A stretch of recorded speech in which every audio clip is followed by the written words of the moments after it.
Perasan tak kalau kita melawat ke Indonesia, kadang-kadang ternampak rakyat Islam mereka yang ada pakai tatu.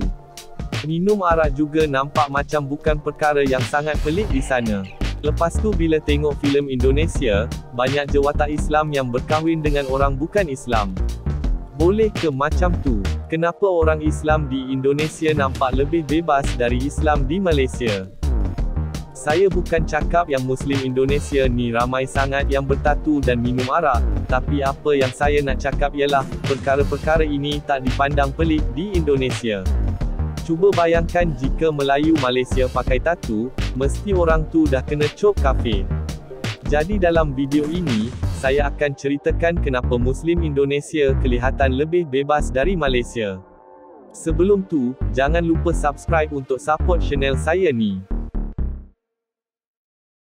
Yang pertama sekali, ini bukan pasal baik atau jahat Indonesia. Ini pasal normalisasi sesuatu masyarakat dalam satu-satu perkara. Sebagai contoh, kita mungkin rasakan tatu dan arak tu benda yang tak normal kerana ianya haram, tapi orang kita juga ramai je yang hisap rokok dan tidak bertudung, sedangkan terang-terangan itu juga haram. Ini kerana ianya dinormalisasi masyarakat kita. Jadi ini bukan pasal Malaysia lebih baik dari Indonesia, atau Indonesia lebih baik dari kita. Masing-masing dari kita boleh perbaiki dan belajar dari kesilapan masing-masing. Indonesia yang besar. Indonesia adalah negara yang keempat paling berpopulasi di dunia. Dan kalau korang nak tahu, Indonesia juga negara yang mempunyai penganut Islam terbesar di dunia. Malah hampir 85% rakyat Indonesia beragama Islam. Jadi bagaimana Malaysia yang penganut Islamnya hanya 65% ini, mempunyai undang-undang Islam yang lebih ketat dari Indonesia? Sebab yang pertama ialah kebesaran saiz negara Indonesia itu sendiri. Bukan semua kawasan di Indonesia yang rakyat Islamnya lebih bebas dari Islam di Malaysia. Mungkin ada banyak kawasan di Indonesia yang penganut Islamnya lebih bebas dari Islam Malaysia, tapi banyak juga kawasan di Indonesia yang penganutnya lebih Islamik dari Islam Malaysia. Sebagai contoh, tengok kawasan seperti Aceh yang mengamalkan undang-undang Islam yang lebih ketat dari kita. Jadi yang pertama korang kena faham, yang Indonesia ni negara republik yang sangat besar. Ada kawasan yang sangat Islamik, ada kawasan yang penganut Islamnya sangat bebas, ada kawasan yang pribuminya beragama Hindu, malah ada juga kawasan yang majoritinya pribumi beragama Kristian. Kita kena ingat rakyat Indonesia itu 10 kali lebih ramai dari rakyat Malaysia. Dan mesti korang akan cakap, memanglah Indonesia besar dan berbagai agama, tapi peratus rakyat Islamnya tetap lebih ramai dari Malaysia yang cuma 65% saja. Jadi kenapa ada orang Islam mereka yang berani bertatu dan tak dikecam? Ini membawa kita ke poin seterusnya.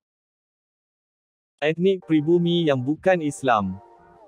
Majoriti penduduk Indonesia memang beragama Islam iaitu lebih 85%. Tapi kena ingat, lagi 15% bukan beragama Islam.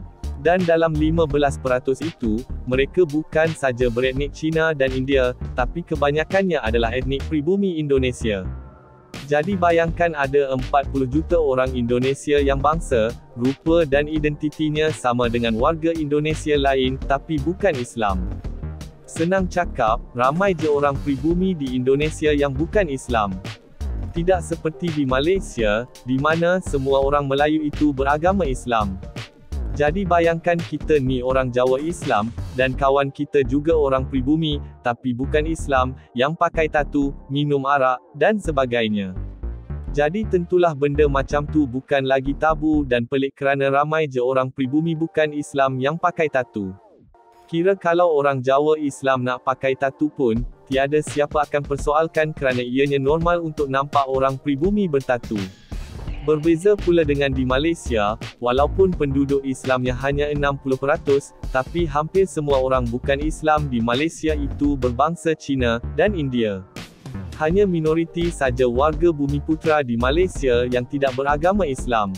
Tapi majoriti Bumiputera di Malaysia adalah Melayu yang boleh dikatakan semuanya beragama Islam. Kalau jumpa Melayu Malaysia yang bukan Islam pun dah jadi tersangat pelik. Jadi confirm lah pelik kalau ada orang Melayu Malaysia yang pakai tatu. Faham tak? Jika korang suka video-video macam ni, korang bolehlah like dan subscribe supaya tak terlepas.